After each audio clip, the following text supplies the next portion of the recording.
Alam mo ba paano sila kumikita ng ganito? Dahil sa Facebook ads. So, pansin nyo yung mga Shopee affiliates, lalaki ng kinikita, umabot na may ilang libo. Dahil kasi yan sa Facebook ads, hindi ka lang kasi puro organic marketing lang. Kailangan mo rin mag-invest kung gusto mong lumago yung business mo. Ngayon, problema hindi ka marunong. Hindi ka marunong mag-set up ng ads. Boost post ka lang ng boost post. Gumastos ka ng pera, wala ka pa rin kinikita.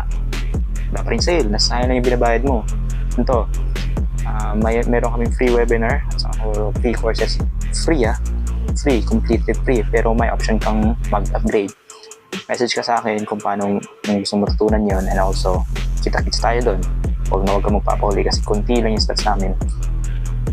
Hindi kami katulad na guru na hiningan kayo ng pera o hindi kayo mga tulad ng mga scammer dyan, investment scam na ganito, magpa-promise kami ng malaking balik sa inyo, investment. Ang gusto na, ang namata lang dito yung effort nyo. The more na mas maganda yung effort nyo, yung strategy nyo is nakadepende yun kung ilang sales or gano'ng kalaki kikitain mo. Depende talaga sa effort mo yan. Hard work na talaga, consistency and also discipline.